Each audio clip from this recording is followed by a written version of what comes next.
Hello mga manay and welcome sa ating kusina at ngayong araw nakikita nyo itong sinasalin ko sa isang tub. So ito nga pala isang kilalang kakanin sa Angono Rizal. Ito po ay kumanoy. So nagluto po ako at gusto ko ring i-share sa inyo para pwedeng nyong pagkakitaan. So ito yung mga sangkap na kailangan natin. So kung napapansin nyo, dalawang klase ng gata yung kailangan natin. Meron tayong coconut milk, ito yung pangalawang piga ng niyog. At meron tayong coconut cream, ito yung unang piga ng niyog. So gagamitin natin yan mamaya, pagsasamahin natin yan. Meron din tayo ditong konting asin pambalanse para hindi nakakaumay yung ating kakanin. Meron din tayong sugar, pampalasa o pampatamis. At gagamit tayo dito ng galapong o giniling na bigas. So giniling na bigas po hindi giniling na malagkit. Ito po ay nabibili na sa online, meron din sa mga supermarket, meron din sa palengke. So kahit na hindi na kayo maggiling, meron na pong nakagiling yan. Then, unahin muna natin na maglagay or magsalang ng ating paglulutuan. So dito nga po gagamit ako ng non-stick pan para hindi po magdikit-dikit. Ilagay natin yung puting asukal, sunod yung asin, then isusunod na natin na ilagay yung coconut milk o pangalawang piga ng niyog. Tapos yung coconut cream. Bali dito nga pala mga manay, meron din akong nakatabi pa na coconut milk o pangalawang piga ng niyog. Mamaya papakita ko sa inyo. Ngayon ang gagawin natin, pwede nang buksan ng apoy ng ating kalan, haluin hanggang sa matunaw yung asukal at hanggang sa ito po ay kumulo. So i-mix lang po natin ng maigi. Kahit malakas po ang apoy ay pwede naman.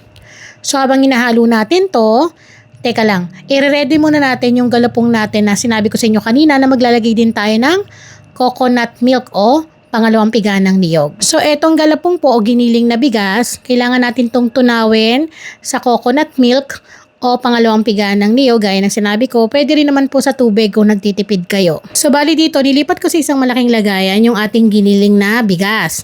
Then maglalagay po ako ng 600 ml ng coconut milk. Sa aking ginamit naman po na giniling na bigas, ang sukat lamang po nito ay 2 cups. Mix lang po natin at isure natin na matunaw po talagang maigi. Then saka po natin dito yan ibubuhos kapag kumukulo na or malapit ng kumulo itong ating gata. Ngayon sa paglalagay naman po ng ating galapong na tinunaw sa gata, kailangan po haluin po kaagad natin ng mabilisan para po maiwasan yung pamumuo at maiwasan yung matagal na paghalo natin sa ating niluluto na kumanoy. Ang pagluluto nga lang po talaga nito ay hindi biro dahil talagang nakakangalay sa braso, kaya mas mainam kung meron kayong kapalitan. Hindi po kasi ito pwedeng iwanan kasi may tendency na masunog yung bandang ilalim at magiging dahilan ng pagtigas ng inyong kumanoy. Kaya kailangan tuloy-tuloy po ang paghalo nito hanggang sa makuha natin yung tamang lapot at lagkit na kailangan natin para sa ating kumanoy na niluluto. Alam niyo mga manay, nung unang natikman ko to sa Angono Rizal, ang sarap nito. Kaso nabitin ako. Siyempre, Bulacan tayo at napakalayo. So, ito nga, sabi ko gagawin ko to at gusto ko talaga ngayong araw ay mag-aanlikain ako nito. At isa to sa magandang pagkakitaan kasi maliit lang yung puhunan na kailangan natin dito mga manay. Hindi naman kalakihan. Pero mas mainam na wag din natin tipirin sa gata para makuha natin yung masarap na timpla nito. Then kapag nakikita nyo na bumibigat na gaya ng nakikita nyo rito sa aking paghalo, mas mainam po na mas lalong ituloy-tuloy natin ang paghalo para maiwasan na ito ay masunog. Then mix lang po natin ng tuloy-tuloy hanggang sa wala na tayong nakikitang buo-buo na nakikita nyo na yan. Kailangan po yan po ay maging pantay at kailangan po yung kanyang timpla ay hindi lutak. Alam mo yung malapot siya na malambot na parang kumunoy nga kung tawagin kasi nga parang kapag tinapakan mo siya, di ba lumulubog ka. So dun siya nahalintulad. Pero nahahawig din po ito sa inutak. So yung inutak gantong-ganto rin kaso yun po ay may halong malagkit at minsan po ay mayroon ng flavor na ube. Pero parang tingin ko masarap yun dito, no? Pag nilagyan natin ng ube flavor.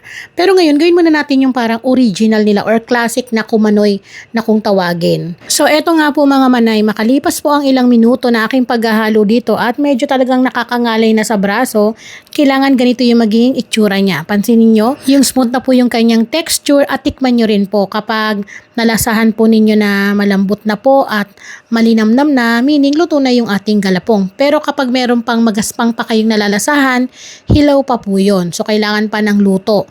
Pero kailangan kapag ganito nang nagluluto kayo, kailangan mahina na po ang apoy. So ito po ay pwede na natin tong ilipat sa ating paglalagyan. Pero bago yun, kailangan magpadarang muna tayo ng ating dahon ng saging kasi ito yung magiging sapin niya na paglalagyan natin dun sa ating tray or pan na paglilipatan natin. So bali po gumamit ako rito ng 8x12 na size ng ating pan. Then maglilipat na po tayo.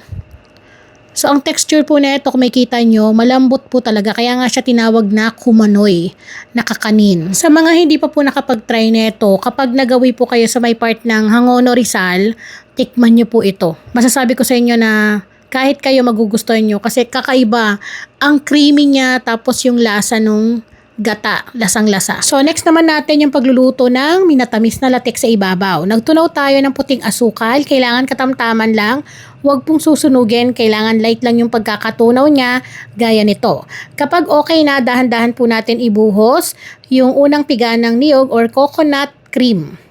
So, pwede naman kayong gumamit ng nasa inkan mga manay. Pwedeng-pwede po yon. Mix lang po natin hanggang sa matunaw yung asukal at lumapot po itong ating gata. So, kailangan katamtaman lang din po ang apoy para maiwasan na masunog. At kapag ganito na, pwede na natin tong hanguin, patayin ng kalan. At ito po ay dahan-dahan natin isalin dun sa kakanina nilagay natin sa tray kanina. Then, kailangan din po nakabukas na rin po yung ating oven. So, ang pagluluto po talaga ng original na kumanoy ay niluluto po sa uling. Dinadarangan ng uling sa ibabaw na siyang magsusunog ng latik sa ibabaw. Pero dahil may oven naman tayo at para may iwasan na mag-usok tayo dito, ito na yung gagamitin natin. Ibibake po natin to ng 20 minutes sa init na 200 Celsius ang init. Gaya nito. Sa taas lang po ang init, hawag na po sa baba. So sa taas lang ang init niyan, wala po sa baba ha. Ulitin ko. Then kapag okay na, hanguin po natin at palamigin bago natin i-slice. Pero dahil excited na ako, dahil yung mga tira-tira dun sa kanina sa pan, inuunti-unti ko na, ang sarap talaga, as in. So titikman ko na kahit mainit pa. Ganyan lang po yung pag-i-slice niyan. Malambot po talaga yung texture nito mga manay. Kala mo maha siya pero iba eh. Iba yung lasa niya. Basta, yung lasa niya talaga nagustuhan ko. Classic, yung pagka-creamy ng gata, tapos yung latik sa ibabaw. Nakakabusog na kakaibang lasa yung natitikman ko pag ito yung kinakain ko. So, dahil nga nung nakatikim kami nito, ilang slice lang yung nabili namin. Nabitin kami. Ang layo ng Angono Rizal mga manay. Dito kami sa Bulacan. Sabi ko, magluluto ako para sawa-sawa kami. Pwede kasi itong i-stock, ilagay nyo lang sa chiller, tapos i-reheat nyo lang po. So yan, sinasaid ko po yung tira kasi yung ganito, kahit wala ngang latik, ito lang mga manay, as in ang sarap. So itry nyo po to kasi pwedeng-pwede nyo tong pagkakitaan. Napakadali lang sundan, basta tandaan po, kapag nilagay nyo po yung hinalo nyong galapong sa gata at ihahalo nyo na doon sa kumukulong gata na niluluto, kailangan haluin kagad po ha para maiwasan na mamumuo at hindi po kayo matagalan sa paghalo at maiwasan yung merong mga hilaw-hilaw na galapong. So ayun lang mga manay, muli ako po ang inyong madiskarting nanay. Tara, kain po tayo!